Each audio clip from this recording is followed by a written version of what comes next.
So hello everyone, HNK this side. अगर आप एक स्टूडेंट हैं तो इस वीडियो को शुरू से एंड तक ज़रूर देखिए, बिकॉज इस वीडियो में हम बात करने वाले हैं सेल्फ स्टडी के बारे में। जैसा कि आप जानते हैं कि देश में चारों तरफ लॉकडाउन का माहौल चल रहा है। इस सिचुएशन का डायरेक्टली इफेक्ट पड़ रहा है आपके एजुकेशन पर, आपकी पढ़ाई पर।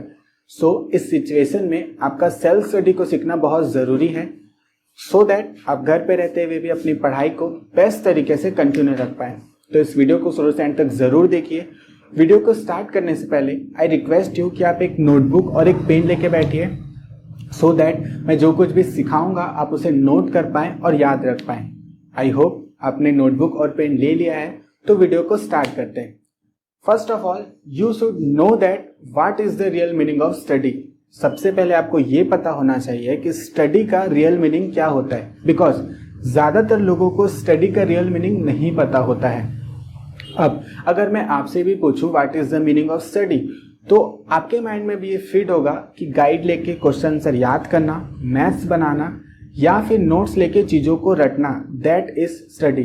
बट स्टडी का रियल मीनिंग ये बिल्कुल नहीं होता है। जब हम किसी टॉपिक पर स्टडी करते हैं तो हम उस टॉपिक से रिलेटेड हमारा जो नॉलेज होता है उसको इंक्रीज करते हैं। हम उस टॉपिक को समझने की कोशिश करते हैं, उसमें जो लॉजिक और फैक्ट्स दिए होते हैं उनको समझने की कोशिश करते हैं, अपने कॉन्सेप्ट को क्लियर करते हैं, हम कुछ नया सीखते हैं। That is the real meaning of study. जब हम किसी पर्टिकुलर टॉपिक पर स्टडी करते हैं तो हम चीज़ों को ऑब्जर्व करते हैं, चीज़ों के बारे में थिंकिंग करते हैं। इससे होता क्या है, हमारा जो थिंकिंग पावर है वो बिल्ड होता है, हमारा माइंडसेट बिल्ड होता है, हमारे जो इंटेलिजेंस का लेवल है वो हाई होता है।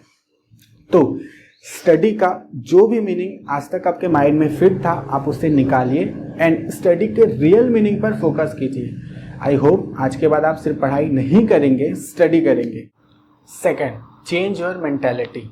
अब हम जो स्टूडेंट होते हैं हमारे पास दो ही तरीके की मेंटालिटी होती है, first right mentality and second wrong mentality.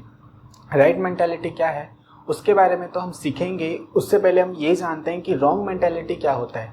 हमारा जो इन्वायरमेंट होता है, हमारे आसपास के जो लोग होते हैं वो बार बार हमारे माइंड में ये फिट करते हैं कि हम पढ़ाई कर रहे हैं सिर्फ पास होने के लिए, अच्छे मार्क्स के लिए एंड अच्छा जॉब पाने के लिए।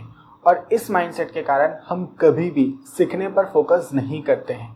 अब जो स्टूडेंट होते हैं वो क्या करते हैं, वो अपने लिए शॉर्ट वे चूज़ करते हैं जिसमें उनको मेहनत कम करना पड़े।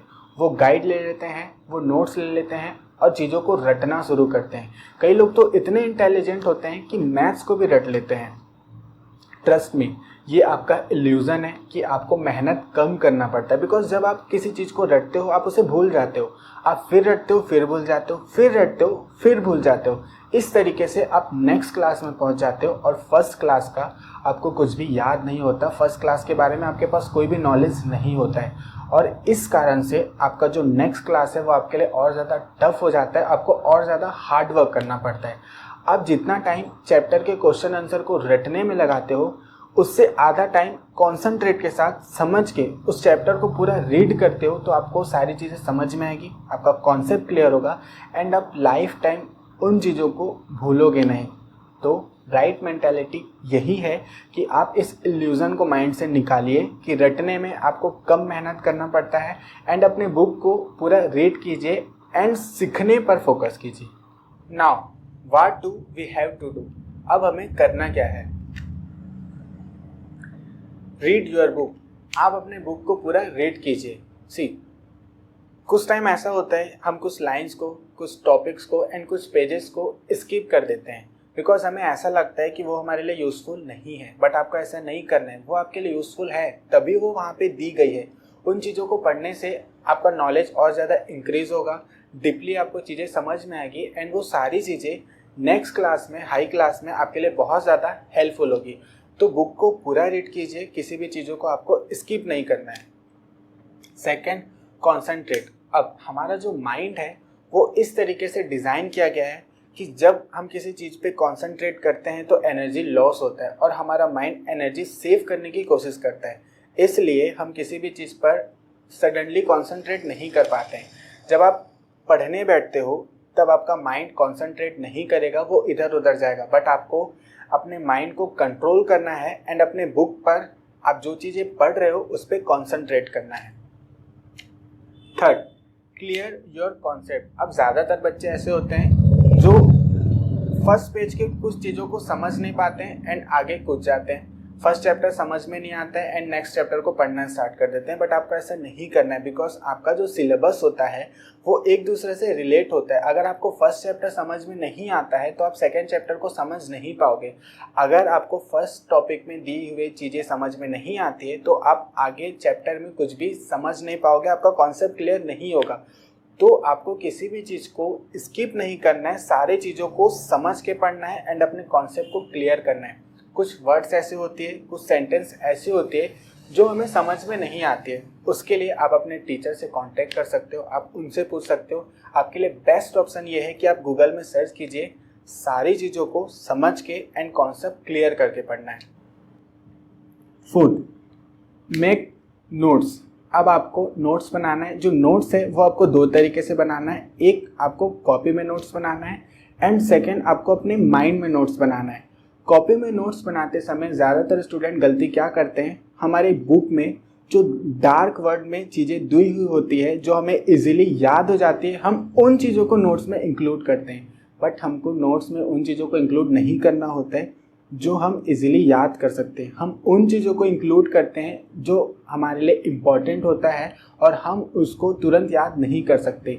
जो आपका डार्क वर्ड में डेफिनेशन दिया होता है उससे ऊपर नीचे कुछ इंपॉर्टेंस चीज़ें दी हुई होती है, आप उन चीज़ों को नोट्स में इंक्लूड कीजिए। सेकेंड, नोट्स आपको अपने माइंड पे बनाना है। वो किस तरीके से बनाना है, आप जिस चैप्टर को पढ़ रहे हो उस चैप्टर में कितने टॉपिक्स हैं, फर्स्ट टॉपिक्स क्या है, सेकेंड टॉपिक्स क्या है, थर्ड टॉपिक्स में किसके बारे में दिया है, फर्स्ट टॉपिक में और कितने टॉपिक्स दिए, वो सारी चीज़ें एक मैप के रूप में आपको याद होनी चाहिए। इस तरीके से आप पूरे बुक को याद रख सकते हो। आई होप आपको समझ में आ गया कि आपको नोट्स किस तरीके से बनाना है। Final, continuity. ये आपकी सेल्फ स्टडी के लिए बहुत ज़्यादा ज़रूरी है कि आप अपनी पढ़ाई को कंटिन्यू रखें। बिकॉज आप एक दिन का खाना एक टाइम पे नहीं खा सकते हैं, बट ज़्यादातर स्टूडेंट ऐसा करने की कोशिश करते हैं। वो स्टार्टिंग से पढ़ाई नहीं करते हैं एंड अपना माइंडसेट बना के रखते हैं कि एग्ज़ाम से 3 महीने पहले या 2 महीने पहले वो पढ़ाई करेंगे। बट आप ऐसा नहीं कर सकते। आई रिपीट, आपको सीखने के लिए पढ़ाई करना है। इसके लिए आपको करना क्या है, आप डेली पढ़िए, थोड़ा पढ़िए लेकिन डेली पढ़िए। अपनी पढ़ाई को, अपने स्टडी को कंटिन्यू रखिए। आई होप आपको सारी चीज़ें समझ में आई होगी। इस वीडियो में अगर आपको कोई भी डाउट है तो आप कमेंट बॉक्स में शेयर कर सकते हैं, मैं आपकी हेल्प करूँगा। पढ़ाई से रिलेटेड आपको कोई प्रॉब्लम होता है या फिर कोई डाउट है तो भी आप मुझे कमेंट बॉक्स पे शेयर कर सकते हैं, मैं आपकी हेल्प करूँगा। इस वीडियो को अपने सारे फ्रेंड्स के साथ, अपने सारे व्हाट्सएप ग्रुप में शेयर कीजिए सो दैट वो भी सेल्फ स्टडी के बारे में सीख पाएँ एंड अपनी पढ़ाई को बेस्ट तरीके से कंटिन्यू रख पाएँ। अब मैं आपसे मिलूंगा नेक्स्ट वीडियो में, तब तक के लिए goodbye and take care.